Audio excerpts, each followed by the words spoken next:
আমার যখন বিয়ে হয় তখন আমার বয়স ১৬। আমি সংসারে দন্তেসও বুঝতাম না, কিন্তু এখন একা হাতে পুরো সংসার সামলাই। নমস্কার বন্ধুরা, মনির নর্মাল লাইফস্টাইলে আবারও একটা ভিডিওতে আপনাদের অনেক অনেক শুভেচ্ছা। আর আজকে বাজে ওই সকাল ৭টার মতো। ভিডিওটা আমি এখন থেকে শুরু করছি। প্রথমে সকালটা চা আর পরোটা দিয়ে শুরু করলাম। স্যার এসেছিল, ওনাকে চা দিয়েছিলাম, তার থেকে কিছুটা বেঁচে গিয়েছিল, তাই ভাবলাম নিজেরও জলখাবারটা সেরে নিই। আর এই রুটিটা ছিল কালকে, রুটি না ঠিক পরোটা, এটা ছিল কালকের, ফেলে দেব, কয়েকটা বেঁচে ছিল, তাই জলখাবারটা সেরে নিলাম। তারপরে মেয়ে স্কুল যাবে, অনেক তাড়া আছে, সকালে রান্না করে দিতে হয় ওকে, তাই সব সবজি নিয়ে, যে যে সবজি হবে সব সবজি নিয়ে কাটতে বসে গেছি। আর কয়েকদিন ফ্রিজে একটা দুটো করে গাছে ভেড়ি হয়েছিল, একটা দুটো কী করে রান্না করব, তাই একটা দুটো করে জমিয়ে রেখেছিলাম ফ্রিজে। আজকে সবগুলো বের করেছি।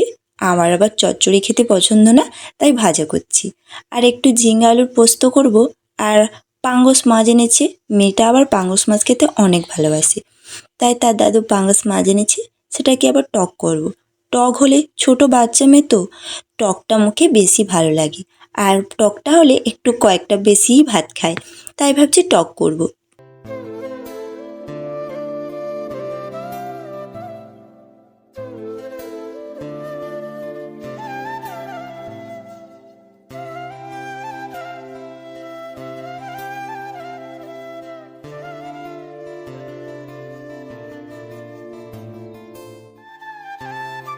এই দেখুন, আপনাদের সাথে গল্প করতে করতে আমার সব সবজি কাটা হয়ে গেছে। তো চলুন আবার মশলাটা করে নিই। ঝিঙে পোস্ত হবে, তার জন্য এই যে মশলাটা করে নিচ্ছি। একটু কাজু, একটু পোস্ত, কাঁচা লঙ্কা দিয়ে একটা পেস্ট নিয়েছি মিক্সচার মেশিনে। এখন আর সিলেতে বসবো না, অনেক দেরি হয়ে গেছে। আর আমাদের এখানে সবাই না বেশিরভাগ ওই পাটকাঠি জ্বালনে, দো পাখা উনুনেই রান্না করে। কখনো পাতা জ্বালন, আবার কখনো কাঠ জ্বালন, যখন যেটা অ্যাভেলেবল থাকে সেটা দিয়ে রান্না করতে হয়। আর এখন যেহেতু পাকটির সিজন, পাট উঠেছে, পাকটি উঠছে, আর সেগুলো শুকনো হচ্ছে, সেগুলো, তাই আমি পাকটি নিয়েছি। আর মেয়েকে পড়াতে এসছে তার স্যার, তাকে তো কিছু খেতে দিতে হবে। আর আজকে সত্যি কথা বলতে কিছু নেই বাড়িতে, তাই হচ্ছে কয়েকটা ডিম ছিল, তার থেকে একটা নিয়ে ডিম একটা ভাজি করব ভাবছি। দিয়ে আর একটু মিষ্টি আছে, এটা দিয়েই স্যারকে দিয়ে দেবো আজকের জলখাবার। তো চলুন, কথা বলতে বলতে আমার ডিমটাও ভাজা হয়ে গেছে। আর ফ্রিজ থেকে পাঙ্গাস মাছগুলো নামিয়ে রেখেছিলাম, সেটাতে নুন হলুদ মাখিয়েও রেখেছি।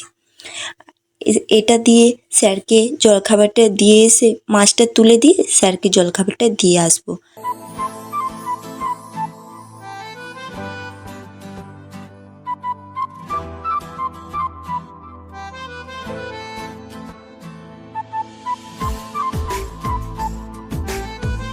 এই পাঙ্গাস মাছগুলোকে তুলে তারপরে ওটা ঢাকা দিয়ে দেবো, প্রচুর তেল ছিটকায়, গায়ে পড়বে, একটা দুর্ঘটনার সৃষ্টি হবে। আর এখানে তেঁতুল দিয়ে টক করব বলে তেঁতুলটাকে জলে ভিজিয়ে রেখেছি। আর হচ্ছে ঢ্যাঁড়স ভাজবো বলে ওই ঢ্যাঁড়সগুলোকে নুন হলুদ দিয়ে ভালো করে মাখিয়ে নিয়েছি আগের থেকে, যাতে ভাজতে সহজ হয় আর তাড়াতাড়িও ভাজাটা হয়ে যায়।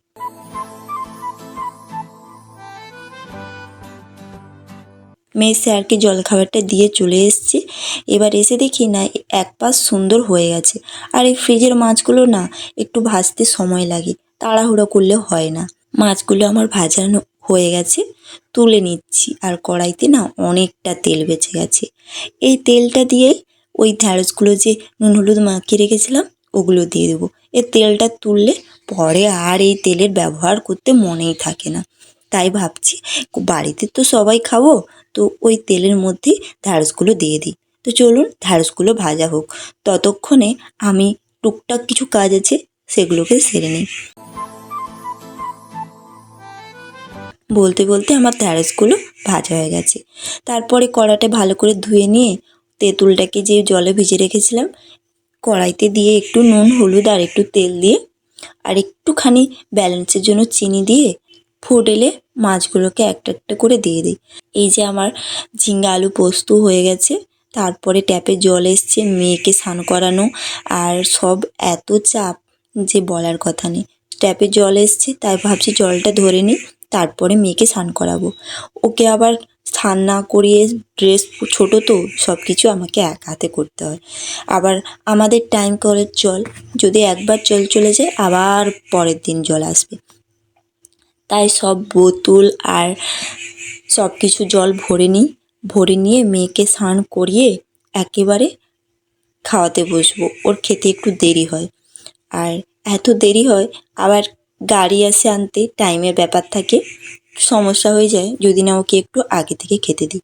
তো চলুন, ওকে স্নান টান করে রেডি করে তারপরে খেতে বসিয়েছি। আর উনি একটু অন্য ধরনের, অগোছলাভাবে খেতে দিলে ওনার বাবু নাকি পেট ভরে না, তাই ওকে গুছিয়েও খেতে দিতে হয়।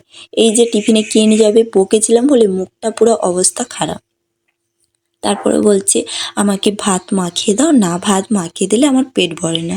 কী করবো অগত্যা, আবার ভাতকে একটু মাখিয়ে দিচ্ছি, আলু আর পোস্তর একটু জুস দিয়ে মাখিয়ে দিচ্ছি। ও আবার মাখিয়ে দিলে একা একা বসে বসে খাবে। ওর আবার কারো পেট হাতে তুলে খাইয়ে দিলে ওর খুব একটা পেট ভরে না। নিজের থেকে খাওয়া ভালো, নিজের হাতে খেলে স্বাদটাও বুঝবে আর পেটের পরিমাপটাও জানতে পারবে। তো চলুন, ও খাচ্ছে এখানে খাক। ওর খেতে খেতে ওর জন্য টিফিন দেব, সেই টিফিনগুলো গুছিয়ে নিই। টিফিন বক্সটাও ধোয়া নেই কাল থেকে, টিফিন বক্সটাও ধুয়ে নেব আর জলটাও ভরে নেব।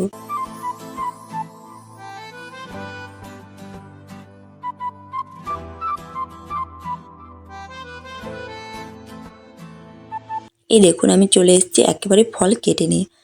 আর আজকে ওদের টিফিনে ফল দিতে হবে। সবাই ছোট বাচ্চা তো, তাই স্যারোরা লিস্ট করে দিয়েছে কে কখন কোন দিন কোন খাবারটা নিয়ে যাবে। সব একরকম নিয়ে গেলে তাহলে কেউ কার থেকে আর কেড়ে কেড়ে খাবে না। এই নিয়মটা বেশ খুব ভালো লাগে, কিন্তু আমার দারুণ একটা ব্যাপার। আর ওর দাদু একটু সকালে ওর জন্য চিপস এনেছিল, সেটাকে ওর জন্য দিয়ে দিচ্ছি। তখন আর ভাত খাবে বলে দিলাম না, তাই ওকে টিফিনে সেই চিপসটা কেটে সুন্দর গুছিয়ে দিয়ে দিচ্ছি। ব্যাস মনটা শান্তি। আর ওর একটা পজিটিভ ব্যাপার হলো, ওকে যাই দেই না কেন ও খেয়ে নেয়। তো চলুন, এখন ওর খাওয়া সেদিকে প্রায় কমপ্লিট, আর আমারও এখানে টিফিন গোছানো কমপ্লিট। একেবারে গুছিয়ে রেডি হয়ে ওকে স্কুলে ছেড়ে দিয়ে আসতে হবে। তারপরে এখন একটু ফ্রি হব। এই সকাল পরেটা অনেক ঝামেলা থাকে, ওর স্কুল, ওকে ছাড়তে যাওয়া, ওকে স্নান করা। তো চলুন, ওকে ছাড়তে যাচ্ছি।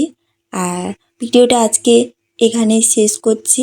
ভিডিওটা কেমন লাগলো অবশ্যই জানাবেন, আর ভালো থাকবেন, সুস্থ থাকবেন।